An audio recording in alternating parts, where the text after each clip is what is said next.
Gênesis capítulo 4, versículo de número 11. Aleluia. O tema da mensagem essa manhã é o nosso lugar de origem, também é o nosso lugar de destino. Amém? Gênesis capítulo de número 4, versículo de número 11 diz assim: palavras de Deus ao homem, aqui especificamente Caim, filho de Adão. O Senhor diz assim: agora maldito és tu, desde a terra, que abriu a sua boca para receber da tua mão o sangue do seu irmão. Caim tinha matado Abel. 12. Quando lavrares a terra, ela não dará mais a sua força a você. Você será fugitivo e vagabundo na terra. Amém? Fugitivo e vagabundo serás na terra. Pode se assentar. Fique à vontade. Se puder, Abel, me dá um fundinho de teclado aqui no meu fone, tá? Glória a Deus.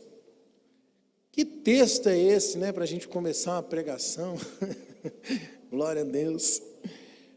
Bom, irmãos, eu preciso que primeiro vocês entendam uma coisa. A palavra de Deus que foi direcionada a Caim, aqui, ela fala por toda a humanidade caída.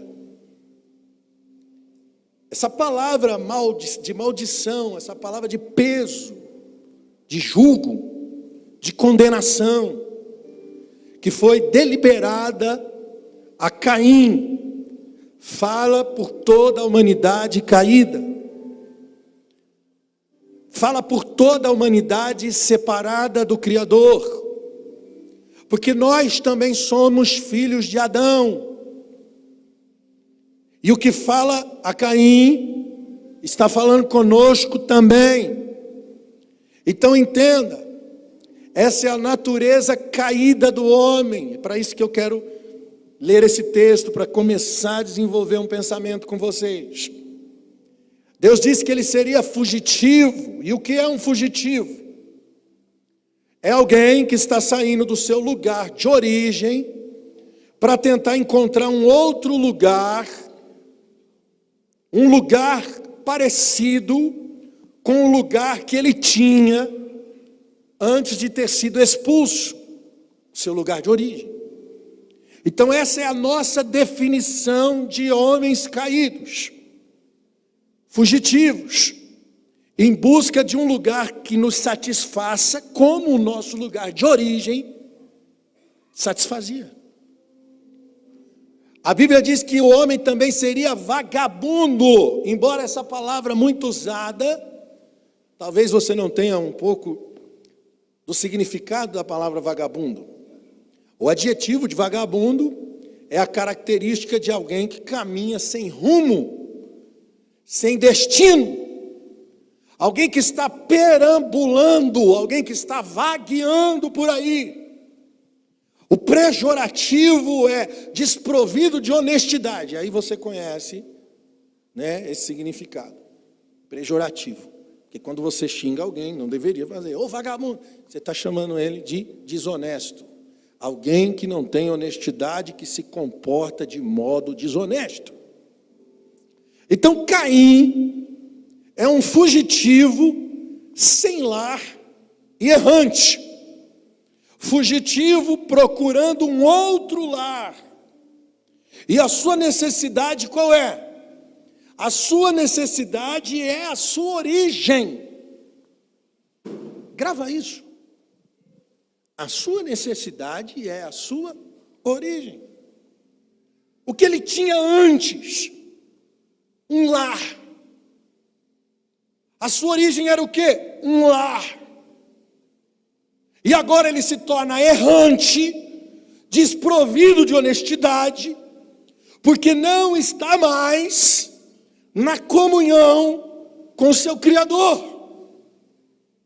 Então ele se torna um fugitivo, vagabundo, E essa é a definição do ser humano no mundo.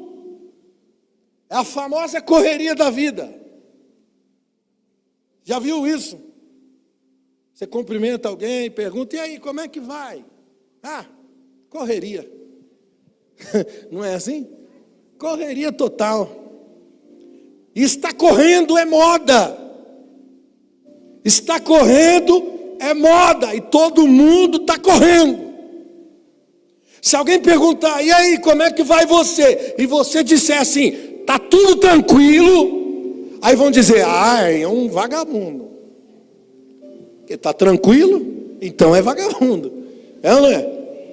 Mas quando você diz muita correria, então soa que você é importante, que você é chique, que agora você tem status, porque você é o cara da correria, você tem uma vida de correria, e agora está todo mundo correndo. Aí eu pergunto para você, comece a pensar, todo mundo está correndo, mas todo mundo quer chegar aonde? Para onde você está indo? Essa é a pergunta. Vou perguntar outra coisa. Você está correndo, mas você conhece o caminho?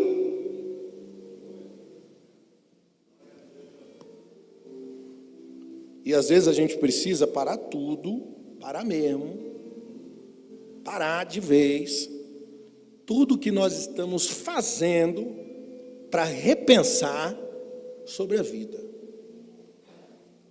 Eu tenho que parar e repensar. Essa é uma palavra, primeira mensagem do ano. Você vai viver agora esse ano 2025. Talvez no lugar de você ficar correndo como você já correu o ano passado, o ano retrasado, sua vida inteira. Para. Repensa. E é o que eu quero propor para você nessa manhã, uma pausa. Uma pausa. Irmão, o nosso conceito de avivamento é muito agitado. Não é? É agitado. Uma ovelha agitada é uma ovelha com fome. Ovelhas, quando se alimentam, sabe o que acontece? Se deitam e descansam. É isso que acontece. Você sabe por que os profetas de Baal se cortavam e se agitavam em volta do altar? Você conhece aquele episódio lá que Elias desafia os profetas de Baal para mandar fogo, orar para Deus mandar o fogo, o Deus verdadeiro vai mandar fogo. Aí os de Baal vai fazer os clamores deles lá para o Baal mandar fogo. E eles se cortam, eles dançam, eles se agitam. Pessoas agitadas continuam com fome. Irmãos, muitos de nós gostamos dessa agitação. Gastamos o nosso clamor pedindo para Deus vir. Sabe aquele negócio? Vem poder de Deus. Vem, rasga o céu e desce. Que desça fogo do céu. Parece os profetas de Baal lá, dançando em volta do altar, fazendo tudo aquilo ali, para Deus mandar fogo. Mas aí eu pergunto para você, qual foi a vez que Deus não veio, irmão? Você conhece algum culto que Deus não veio? E se você falar para mim assim, que não, pastor, tem culto que Deus não vem, então eu vou dizer para você uma verdade. Se houve algum culto que alguma vez que pareceu que ele não veio, na verdade era você que estava ausente e não Deus. Porque ele sempre vem. E eu provo para você na Bíblia. Provérbios 15:3. Os olhos do Senhor estão em todo o lugar, contemplando os maus e contemplando os bons. Sabe de uma coisa? A pessoa não está com o coração dela inteiro e reclama que Deus não veio. Será se foi Deus que não veio? Ou será se foi você que não estava? Olha com Adão, irmãos. Adão, era ele que visitava o céu, ou era Deus que visitava o Éden? Deus ia no Éden. Quando Adão caiu, quem é que foi atrás de quem? Adão foi atrás de Deus porque caiu, ou foi Deus que foi atrás de Adão que estava caído? Olha para Caim. Caim matou seu irmão. Deus veio atrás de Caim. Por quê? Porque Deus sempre vem. Porque Deus sempre está com os bons e Ele está com os maus. Por isso que, grave o que eu vou te dizer, o povo que mais clama e pede pela presença de Deus é o povo mais ausente de Deus. Porque tem gente que pensa que ser presente é só estar.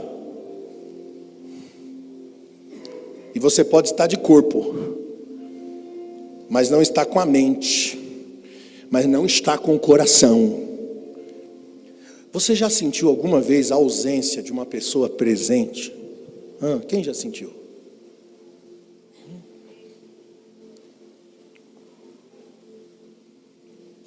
Às vezes isso acontece no casamento, né? Está ali com a pessoa, mas a pessoa não está ali. É verdade ou não é? Porque a agitação de um mundo motivado nos rouba do poder da concentração. É você estar, mas não está. Você está presente, mas não está concentrado. Diz que tem gente que vem na igreja, e já aconteceu muitas vezes aqui, alguém vem para mim e fala assim: pastor, a gente precisa voltar, sei lá o que era antes, porque eu não sinto mais a presença de Deus na igreja, não tem mais aquela coisa, aquela unção. Ao mesmo tempo, outra pessoa se rasgando, chorando, vivendo o impacto da presença de Deus, tendo um encontro poderoso com o Espírito Santo, ao mesmo tempo. Como é que para uma pessoa está acontecendo um avivamento poderoso e para outra pessoa não? Porque a agitação desse mundo nos rouba o poder da concentração. E aí sabe o que acontece? Quem não se concentra não contempla. Continuam agitadas, procurando coisas que possam lhes satisfazer. Sempre que você procura alguma coisa para se satisfazer, você perde a concentração naquilo que Deus está fazendo. Por isso que as pessoas mais pseudas espirituais podem ser as mais carnais que existem. Porque a verdadeira adoração, ela não é a mais agitada. A verdadeira adoração é aquela que revela os atributos de Deus na sua vida. Porque você pode estar aqui, irmão, pulando, sapateando, falando em outras línguas. Você pode estar aqui demonstrando toda uma espiritualidade dentro do rito, mas sua vida não reflete os atributos de Jesus. Não tem caráter. Não vive na integridade. Anda com o pai da mentira, o diabo.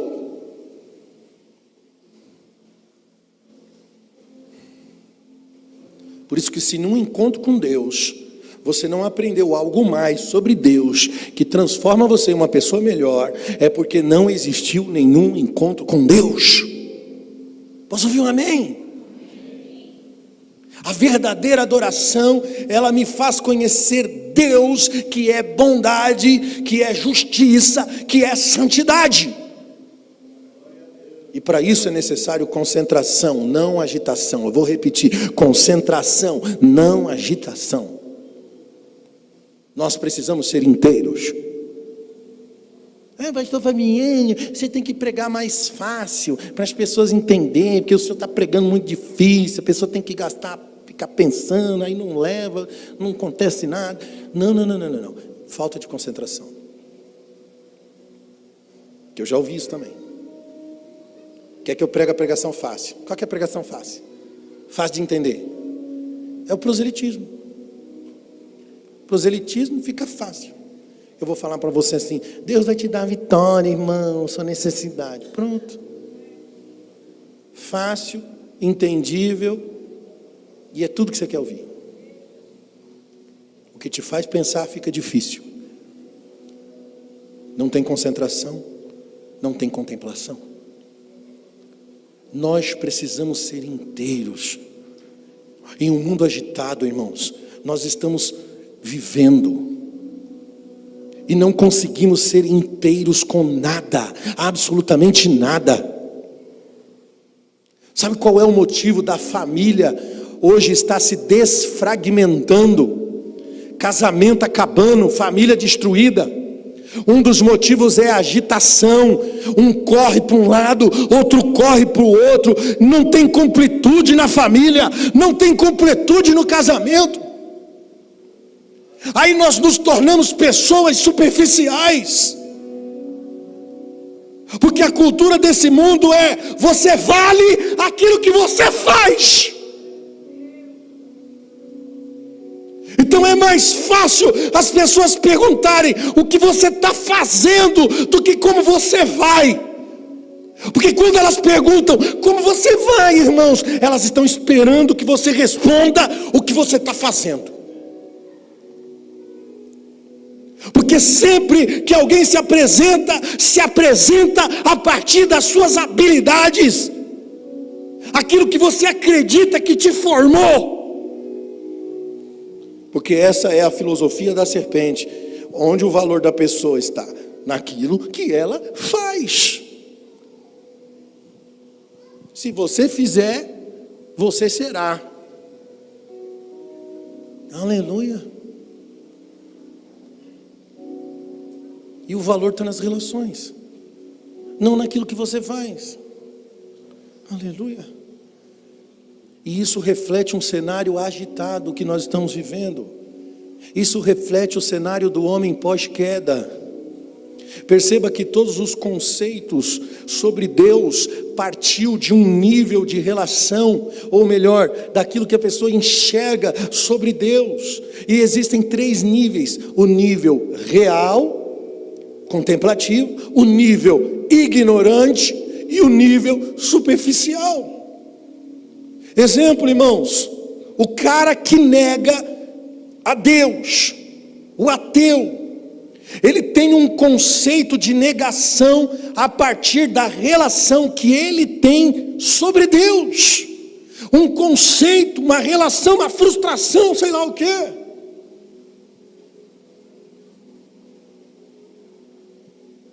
Esses dias eu encontrei um amigo na academia, que uma vez frequentou a igreja. Quando eu perguntei aí e tal, está indo na igreja? Não sou mais da igreja não. Por quê, irmão? O que aconteceu? Não creio mais em Deus. E aí ele foi contar a história dele. Ele perdeu a mãe, uma série de coisas, sofrimento e tal. Então ele resolveu achar que Deus não existe por causa da dor que ele viveu. Então esse conceito de negação acontece do tipo de relação. E a pessoa desenvolve um conceito. E a Bíblia diz em Romanos 1,19: portanto, o que de Deus se pode conhecer, Ele se manifesta, porque Deus se manifestou. Porque as coisas invisíveis, desde a criação do mundo, tanto o seu eterno poder, quanto a sua divindade, olha aqui, se entendem, e claramente se veem pelas coisas que foram criadas. Sabe o que Paulo está dizendo aqui em Romanos 1:20? Ele está dizendo que a prova real de que Deus é vivo, de que Deus existe, são as coisas criadas. É só olhar para o universo, aquilo que a ciência não pode explicar.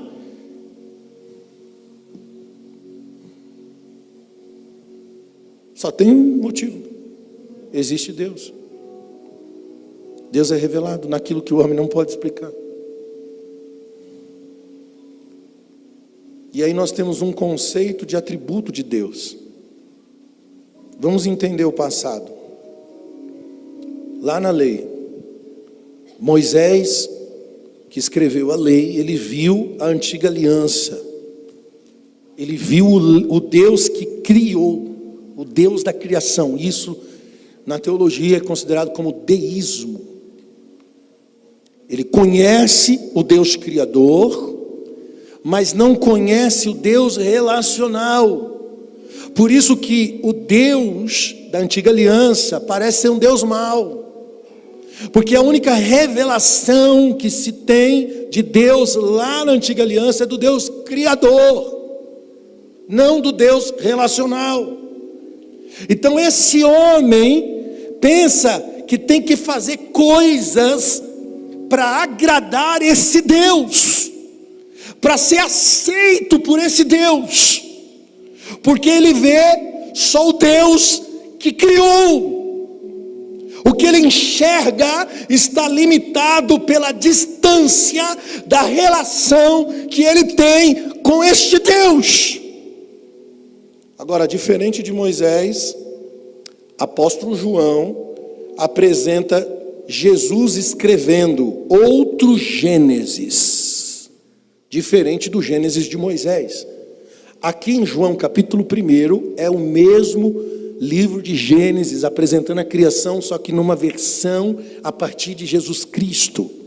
No princípio era o Verbo estava com Deus, o Verbo era Deus, ele estava no princípio com Deus, todas as coisas foram feitas por ele, sem ele nada do que foi feito se fez, nele estava a vida era a luz dos homens. Olha o 14, o Verbo se fez carne, habitou entre nós, vimos a sua glória como a glória do unigênito do Pai, cheio de graça e de verdade. Então João escreve o que Jesus mostrou para o homem. O que Jesus mostrou para o homem? O Pai. Um Deus que é relação. Então aqui a visão de Deus não é mais deísta, mas é uma visão teísta. Não é mais só o Deus que criou todas as coisas, mas é o Deus que se relaciona. Antes de criar, ele já estava dentro da Trindade. É Pai, é Filho e é Espírito Santo, onde se relacionam. Por isso, irmãos, que ele não precisa da criação para ser Deus, porque a própria estrutura de Deus é uma estrutura relacional. Um Deus que precisa da criação não é Deus. E aí a gente vai entrar num outro conceito sobre Deus na teologia, que é o monoteísta. Você está gravando aí? O deísta, eu mostrei para você, que é o Deus que cria. O teísta, Deus relacional, e o monoteísta. Todos os deuses monoteístas dizem que amam, mas o amor é a base de argumento de todas as religiões. Você concorda comigo? Todas as religiões vão ter como base e argumento o amor, mas eles são deuses monoteístas, o que significa que eles são sozinhos. E eles precisam da criação para amar. Sem a criação eles não são nada. É um Deus que se torna refém da própria criação. Ninguém pode amar sozinho. Ninguém pode ser amado sozinho. Então eles não são deuses. Diferente da Trindade, irmãos, onde um Deus na própria estrutura existencial é Pai, é Filho, é Espírito Santo. Por isso que ele é chamado de amor, porque o amor é a Trindade de Deus. São três que são um. A sua própria essência é relacional. Então ele não precisa da criação para amar e nem para ser amado. Logo, ele não precisa da criação para ser Deus. Ele é suficientemente Deus, sendo Deus. Então, quando João diz, no princípio era Deus, como? Era o Verbo estava com Deus, o Verbo era Deus, e o Espírito Santo se movia. Quem é o Verbo? O Verbo que se fez carne e habitou entre nós. Quem é o Verbo? Jesus. No princípio era o Verbo, Jesus. O Verbo estava com Deus, o Verbo era Deus. Versículo 3: todas as coisas foram feitas por Ele, e sem Ele nada do que foi feito se fez. Isso quer dizer que Deus não é só apenas relacional, mas tudo que existe, tudo que Ele criou, existe por causa desta relação do Pai, do Filho e do Espírito Santo. O Pai, o Filho e o Espírito Santo se relacionam e houve uma concepção. Irmão, não tem nada mais poderoso para revelar a originalidade de um Deus real do que o homem e a mulher. Por isso que quando Deus criou o homem, falou, não é bom que o homem viva só. Ele criou a mulher e criou a partir do homem, que é para deixar claro que tem a ver com a relação, com a essência da unidade. Aí o homem e a mulher se relacionam, a mulher concebe.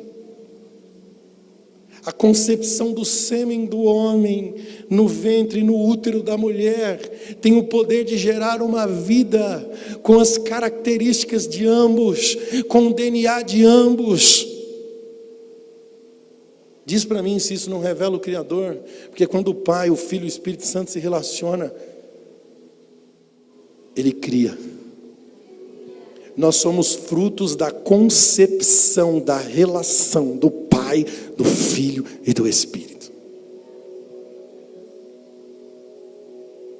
Se Deus é relação, e se tudo que foi criado através da relação, as coisas criadas foram criadas para quê? Pense. Eu vou repetir a pergunta para você pensar na resposta. Se Deus é relação, Pai, Filho e Espírito Santo se relaciona, cria. Todas as coisas que foram criadas para qual objetivo? Pensa. Pastor, eu não sei qual que é o propósito de Deus para a minha vida, eu quero saber. Então está aqui. Eu vou repetir a pergunta. Se Deus é relação, tudo foi criado através da relação, por uma concepção da relação do Pai, do Filho e do Espírito Santo. As coisas que foram criadas para qual objetivo, pelo amor de Deus? Para se relacionar com Ele. O homem criado não aconteceu aleatoriamente, como diz o conceito humanista. O homem foi concebido, e ser concebido é ter um lar, ser concebido é pertencer a um lugar de origem.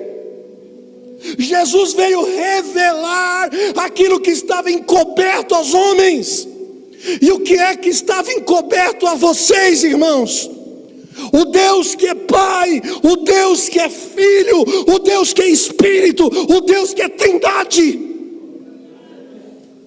Por que você acha que Jesus chorou sobre Jerusalém? Eu vou ler o texto. Lucas 19:41, quando ele ia chegando, ele viu a cidade, chorou sobre ela, dizendo: se tu conheceste também, ao menos esse teu dia, que a tua paz pertence, mas agora isto está encoberto aos teus olhos. Jesus chorou sobre Jerusalém porque os judeus não creram em Cristo. Eles não creram, porque a visão deles era de um Deus monoteísta, e não de um Deus relacional. E é desta base que surgiram as outras religiões.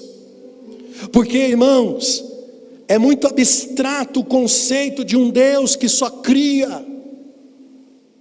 O ateísmo, o humanismo rejeitou o conceito porque é abstrato, não traz clareza, não dá para ter uma fé racional em algo abstrato.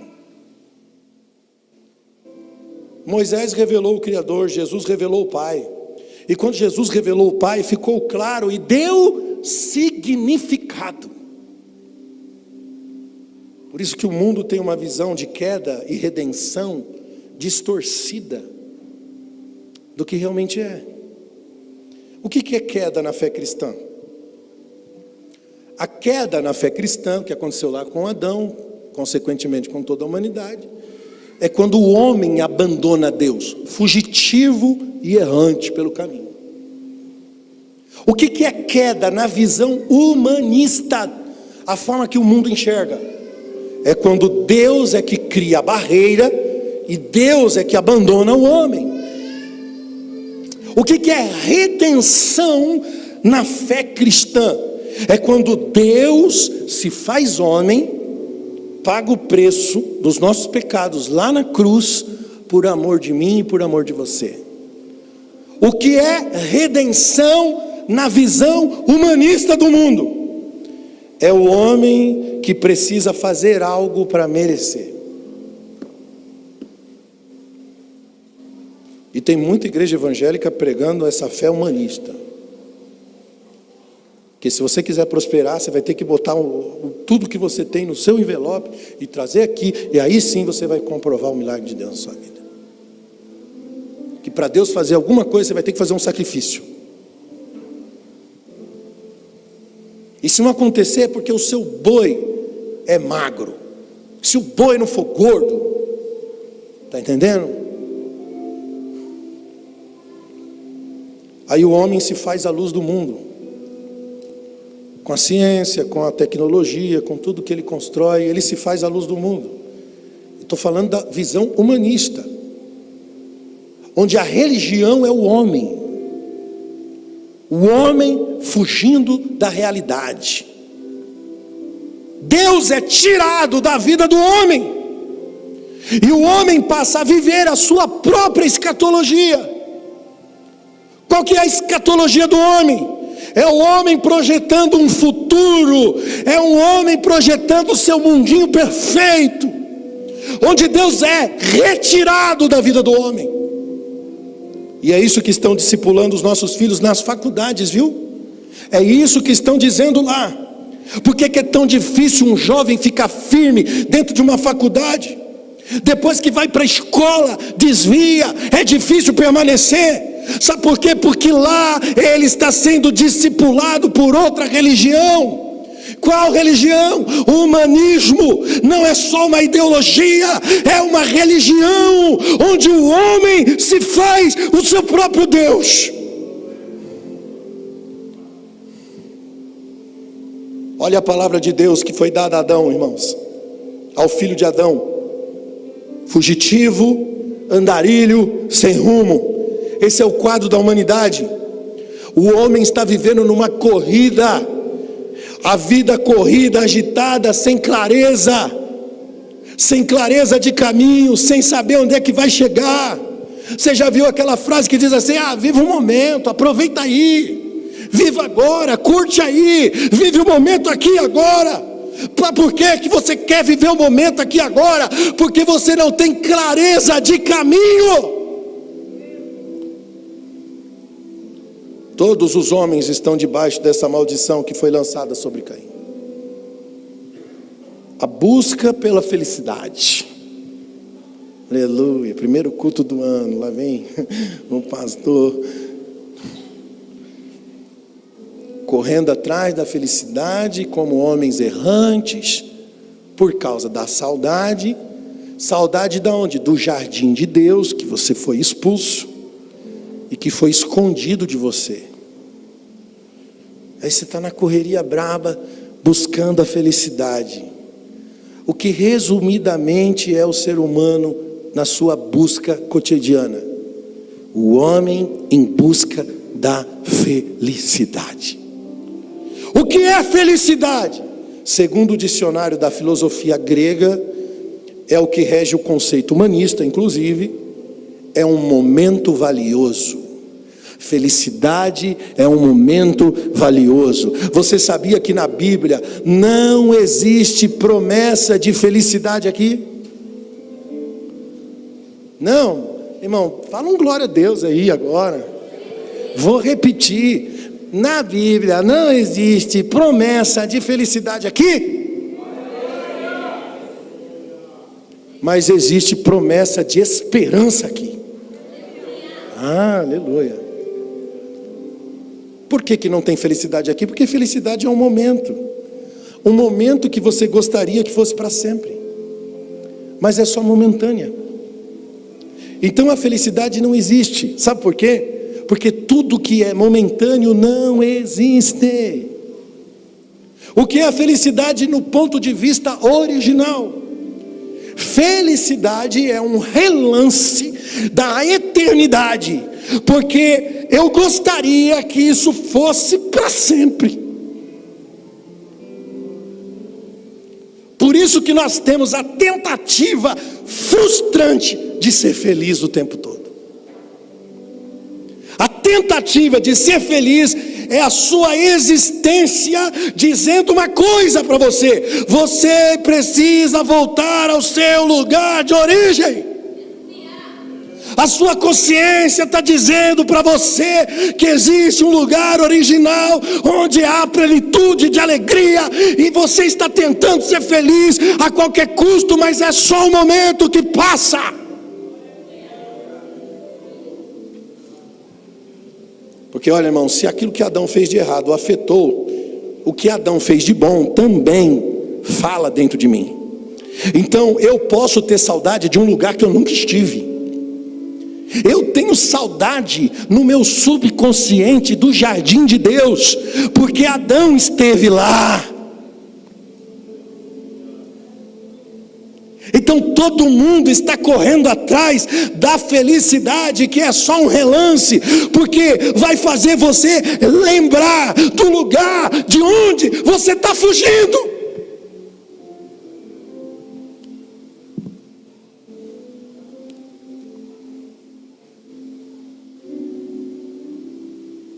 Tem um lugar que supera todas as expectativas, que alimenta a dopamina, a alegria, o prazer constante, onde há plenitude de alegria, e esse lugar é só na eternidade.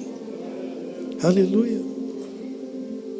Olha o que aconteceu quando o homem perde esse lugar de eternidade. Gênesis 3:24. Havendo lançado fora o homem do jardim, ele pôs querubins à origem do jardim do Éden, com uma espada inflamada, e ele andava ao redor para guardar o caminho da árvore da vida. Deus expulsa o homem do lugar de plenitude, jardim do Éden. Jardim, Éden significa lugar de prazer. Deus tira o homem daquele lugar da felicidade e bota o anjo com a espada flamejante para guardar, para garantir que o homem não volte ali. e não coma da árvore da vida.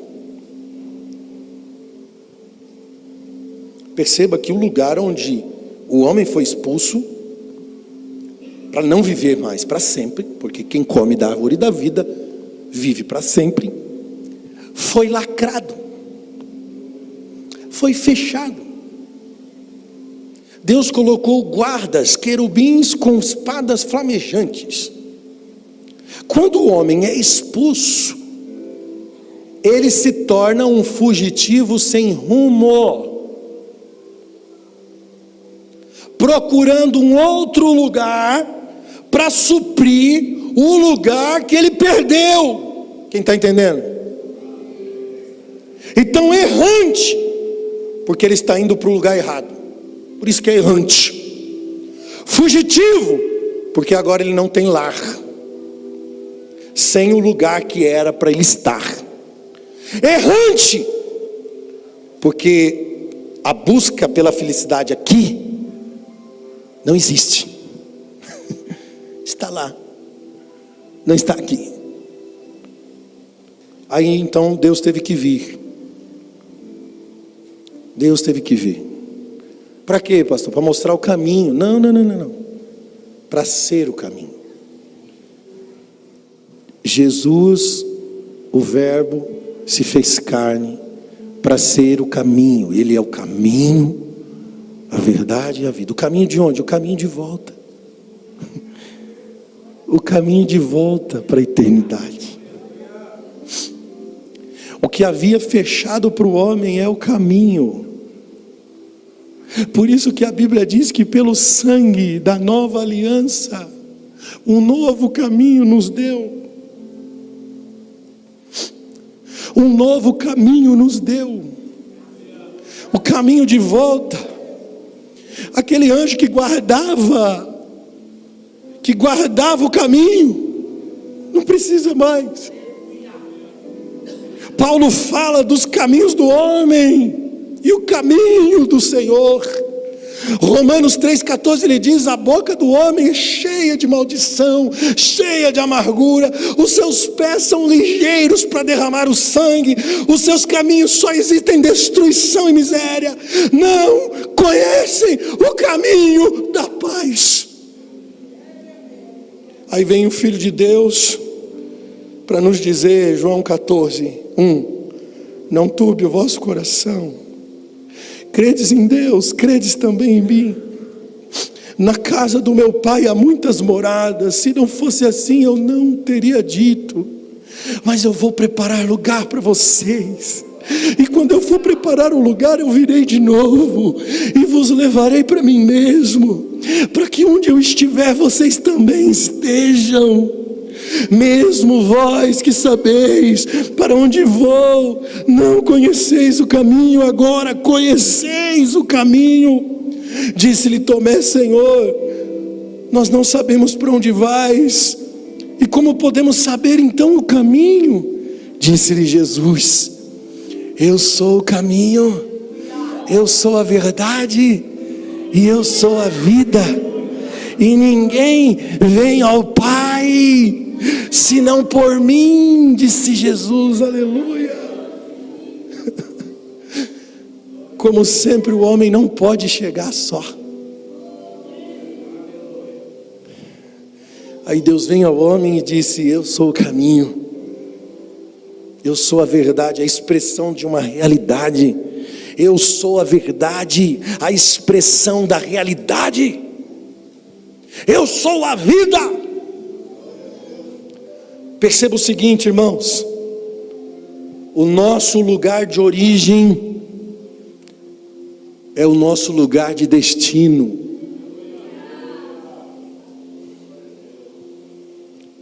E a vida que a gente procura está no caminho de volta para casa. A tal da felicidade vai se cumprir aqui, Apocalipse 21. Eu vi um novo céu e uma nova terra, porque já o primeiro céu e a primeira terra se passaram, o mar já não existe. Então eu, João, vi a cidade santa, a nova Jerusalém que descia do céu, adereçada como uma esposa ataviada para o seu marido. Eu ouvi uma grande voz do céu que dizia: eis o tabernáculo de Deus com os homens, pois com ele habitará, eles serão o seu povo, e o mesmo Deus estará com eles, ele será o seu Deus. Então Deus limpará dos teus olhos todas as lágrimas, não haverá mais morte, não haverá pranto, nem clamor, nem dor, porque já as primeiras coisas são passadas. E o que estava sentado sobre o trono disse: eu faço nova todas as coisas, e disse-me: escreve, porque essas palavras são verdadeiras e fiéis. Aleluia.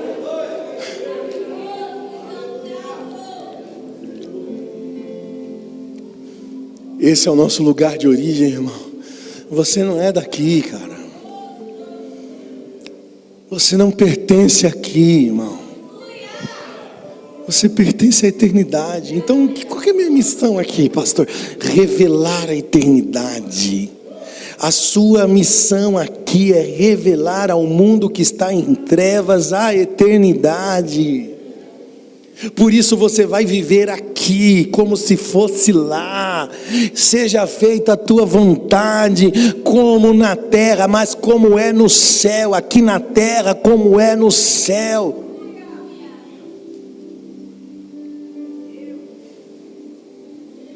Cristo em você é a esperança da glória.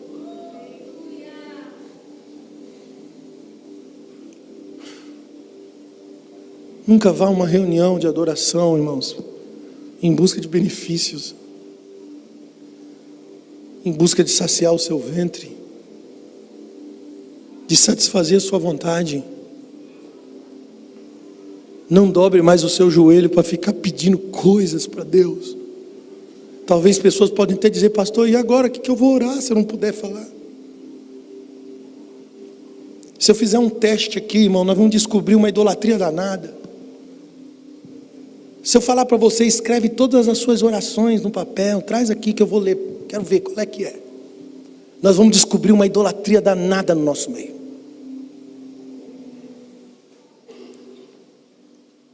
O Deus que sacia o ventre e as necessidades. A nossa relação com Deus tem que ser contemplativa. Uma verdadeira comunhão com Deus, irmão, você fala menos e ouve mais. Não tem muitas palavras.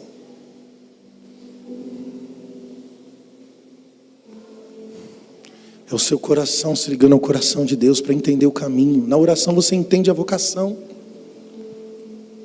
o propósito, a identidade. Semana que vem eu vou pregar sobre identidade. Eu vou pregar sobre propósito, sobre natureza. Eu vou continuar o que eu estou pregando aqui. É na relação com Deus que isso se constrói, está entendendo?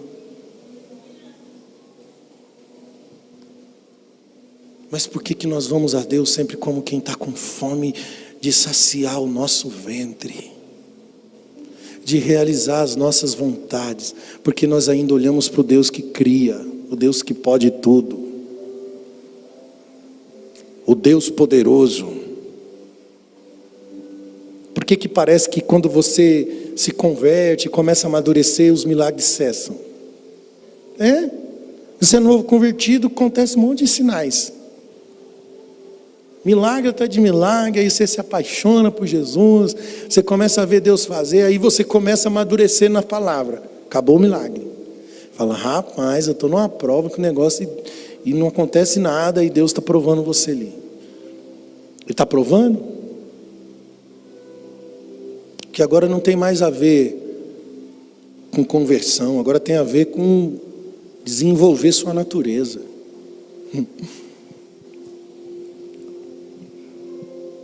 Já viu aquelas pessoas que falam assim: Deus me dá paciência.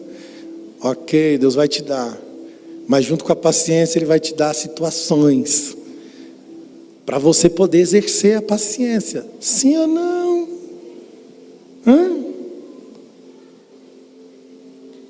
Aí você não está entendendo, você fala, acabou o milagre. Não acabou não, o milagre agora é de outro jeito. Porque Ele quer formar em você a sua natureza. Não tem mais a ver com resultados, tem a ver com a relação. E aí você vai desenvolver a relação. Por que você acha que uma família se constrói, irmãos? Você termina uma família consolidada. Sabe um casal de velhinho, junto ali, tantos anos. Quem tem mais de 40 anos aí, casado aí? Deixa eu ver se tem alguém aqui. Oh meu Deus, tem ali, graças a Deus. Aleluia. Se sentar com o irmão para conversar e falar, o que consolidou isso aí? Dores superadas. Muitas dores superadas juntos. O perdão que um liberou, que fortaleceu o amor do outro, que recebeu a dádiva do perdão, e assim vice-versa. Porque tem gente que entra na relação pensando que é a fantasia, né, irmão? Alice no País das Maravilhas. Que tipo, nunca vai acontecer nenhum problema, nenhuma dor, nenhuma ofensa, nenhuma ferida, nenhum erro.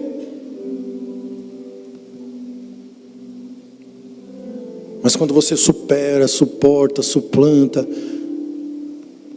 isso constrói ainda mais.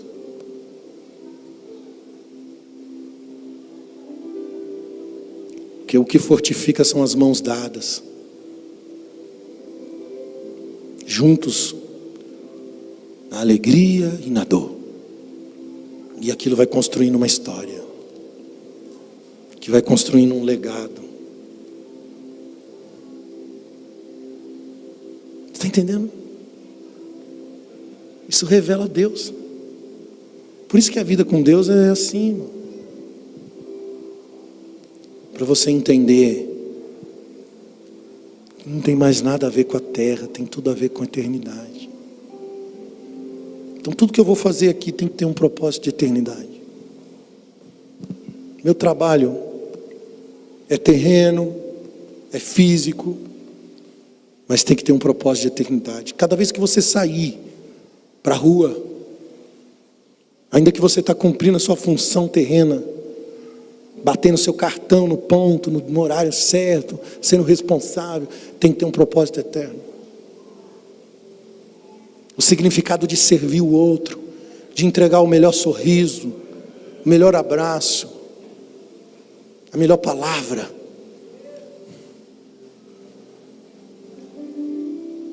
Tem um significado de eternidade, de ser luz para esse mundo tenebroso. Cristo revelado em você traz esperança para o mundo.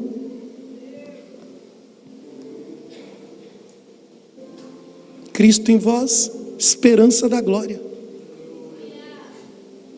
Então nós viveremos a felicidade plena um dia, quando o justo juiz estará com as nossas coroas guardadas para o dia certo, onde não haverá mais dor nem tristeza, onde todas as lágrimas serão limpas dos seus olhos. Mas hoje estamos aqui, irmãos, sendo estruturados, preparados para aquilo que é eterno. Você recebe essa palavra? Aumente sua vida de comunhão com Deus, irmãos. Aumente o foco. Mude a sua agenda. Resolva os embaraços que te atrapalham rapidamente. Priorize-se em Deus, para não se perder nesse mundo. Pior do que se perder nesse mundo é se perder dentro da igreja. Não se perca na religião, não se perca no bom costume, não se perca no ritual. Tenha uma vida real com Jesus. Fica de pé, eu quero orar com você.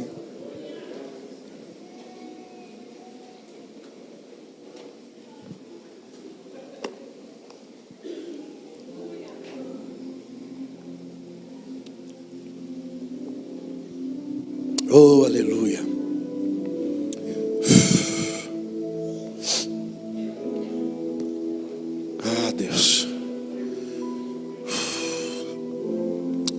tua presença, Espírito Santo.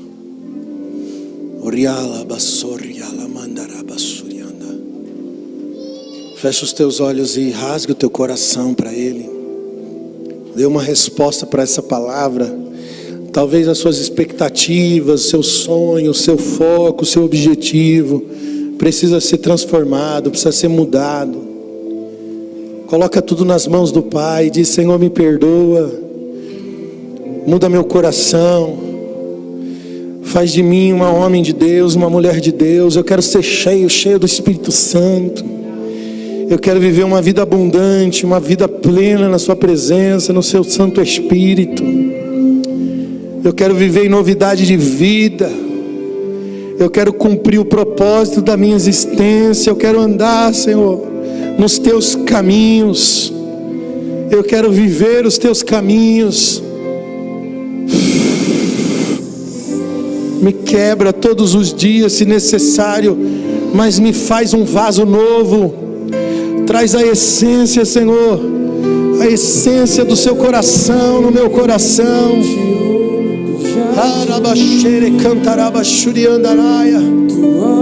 Não quero viver perdido, não quero viver errante, não quero ser um fugitivo da condenação.